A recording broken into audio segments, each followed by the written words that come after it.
बिस्मिल्लाहिर्रहमानिर्रहीम। मेहताब हैदर एक नए एपिसोड के साथ आपकी खिदमत में हाजिर है। बुनियादी तौर पर जो बात आज मैंने करनी है, इस पे मैं पहले भी वीलॉग कर चुका हूँ और आपको मैंने पहले खदशे का इजहार किया था कि शायद ये इलेक्शंस के डिले की तरफ जा रहे हैं। अब उसके ऊपर काम शुरू हो चुका है और उसके मुतअद्दिद चीज़ें हैं। एक चीज़ जो लग नहीं रहा कि ये हम जनरल इलेक्शन की तरफ जा रहे हैं, वो ये है कि मिनिस्ट्री ऑफ प्लानिंग ने कल यानी यस्टरडे एक समरी मूव कर दी है। और वो समरी मूव ये की उन्होंने कि काउंसिल ऑफ कॉमन इंटरेस्ट की मीटिंग बुलाई जाए और उस मीटिंग में बुलाकर जो population 7th population and housing census है उसके बारे में फैसला किया जाए। अब थोड़ा सा मैं आपको बैकग्राउंड की तरफ लेकर जाना चाहता हूं। 2017 में भी इसी तरह की सिचुएशन डेवलप हुई थी। 2017 में एक सेंसस करवाया गया था। वो सेंसस को कंट्रोवर्शियल सेंसस था, मुतनाज़ा था। उसके जो प्रोविजनल रिजल्ट्स थे उसकी बुनियाद पर सीसीआई ने उसको अप्रूव किया। अप्रूव करने के बाद डीलिमिटेशन से पहले एक कॉन्स्टिट्यूशनल अमेंडमेंट की गई। चूंकि उस कॉन्स्टिट्यूशनल अमेंडमेंट की वजह यह थी कि कुछ सीट्स कुछ सूबों की कम हो रही थी, कुछ सूबों की बढ़ रही थी। मुझे एग्जैक्टली तो याद नहीं है, लेकिन पंजाब की सीट्स कम हुई थी, 1 या 2। तो उस वजह से कॉन्स्टिट्यूशनल अमेंडमेंट करनी पड़ी थी। अच्छा, अब जो सूरत हाल है वो एक दफा फिर बड़ी इंटरेस्टिंग है।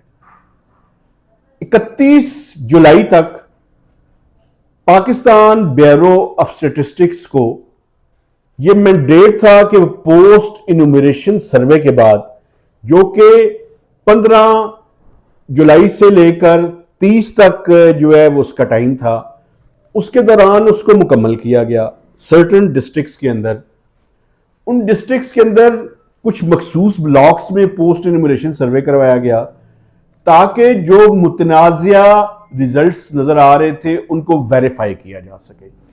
अच्छा, वो डेटा आ गया। उस डेटा की बुनियाद पे कंपाइलेशन हो गई। कंपाइलेशन के बाद ब्यूरो ऑफ स्टैटिस्टिक्स ने जो पेनेट मिनिस्ट्री है प्लानिंग की उसको बता दिया और समरी अब मूव हो चुकी है। किसी टाइम भी कैबिनेट और CCI secretariat council of common interest की मीटिंग कन्वीन कर सकते हैं। आइंदा 48 से 72 घंटों के अंदर यह मीटिंग कन्वीन हो जाएगी। चूंकि इस हुकूमत के टेन्योर से पहले पहले इन्होंने इस सेंसस को अप्रूव करवाने की कोशिश करनी है। अंदर बड़ी डिवीजन है। पीपल्स पार्टी, जेयूआई फे और एमक्यूएम। लेकिन अब देखना यह है कि मिलिट्री एस्टैब्लिशमेंट की आंख का इशारा क्या कहता है। एमक्यूएम तो डेफिनेटली जिस तरह से वो कहेंगे उनको रिकमेंड करेंगे, शायद रिकमेंडेशन का वर्ड नहीं है, आंख का इशारा जिस तरह से होगा, उस आंख के पलकने और झपकने की मूवमेंट को सामने रखकर वो अपना इसकी हमायत या मुखालफत का फैसला करेंगे। तो वो जो पलकने और झपकने की मूवमेंट है उसको देखकर ये पॉलिटिकल पार्टीज फैसला करेंगी। लेकिन एक बड़ी इंटरेस्टिंग बात यह है कि कुछ लोग ये कह रहे हैं कि विद इन दी प्रोविंसेस अगर आपने डीलिमिटेशन करनी है, यानी किसी प्रोविंस की सीट को कम या ज्यादा नहीं करना, यानी इंट्रा प्रोविंसेस नहीं करनी, तो फिर कॉन्स्टिट्यूशनल अमेंडमेंट की जरूरत नहीं है। इस सूरत में होगा क्या? इस सूरत में होगा ये कि जो डीलिमिटेशन की एक्सरसाइज है, 4 माह चाहिए उसको करने के लिए, और इलेक्शन प्रोसेस को चलाने के लिए 2 माह, तो 6 माह के लिए इलेक्शंस गए डिले। तो अगर केयर टेकर सेटअप आता है अगस्त में, सितंबर, अक्टूबर, नवंबर, दिसंबर, जनवरी, फरवरी, मार्च आ जाएगा इन इलेक्शंस को, प्रोसेस को कंप्लीट करते हुए।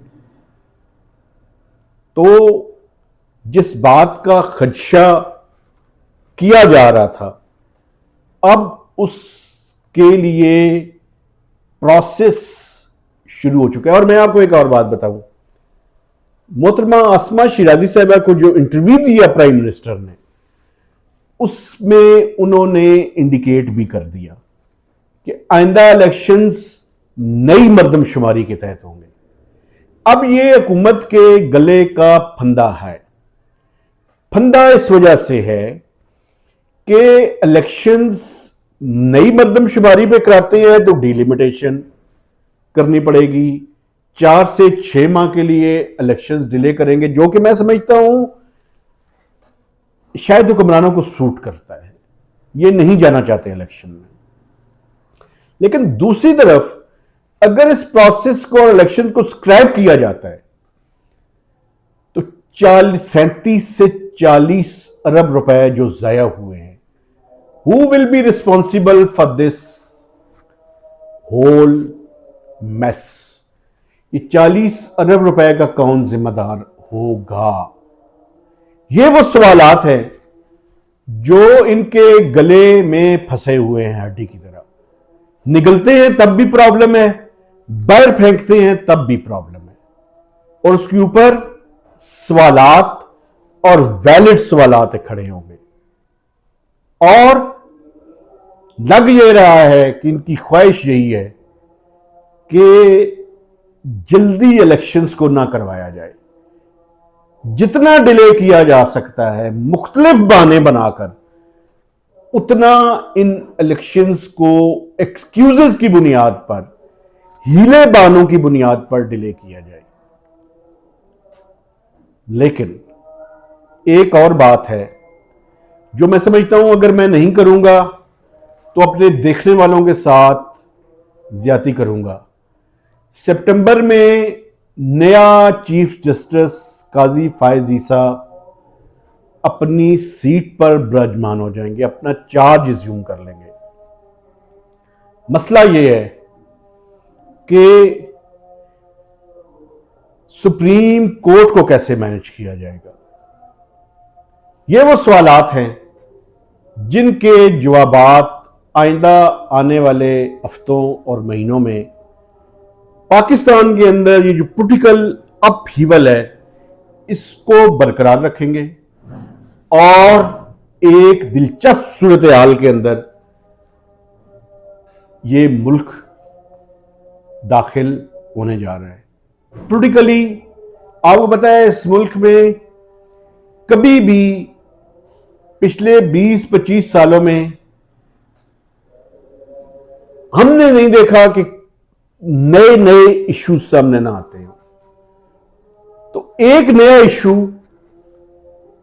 पूरी आबुताब के साथ आइंदा चंद महीनों में, और इसके ऊपर बड़ी डिबेट होनी है, इसके ऊपर बड़ा बहस मुबाहिसा होना है दोनों सूरतों के अंदर। तो आपसे गुजारिश है कि आप हमारे वीलॉग लगातार देखिए, अपने दोस्तों और अपने अजीजों के साथ अपने हल्का असर में इसको मैक्सिमम शेयर कीजिए, ताकि ये जो सारी डेवलपिंग सिचुएशन है, इवॉल्विंग सूरत हाल है, उससे आप रोजाना की बुनियाद पर आगाह हो सके। इजाजत दीजिए, खुदा हाफिज।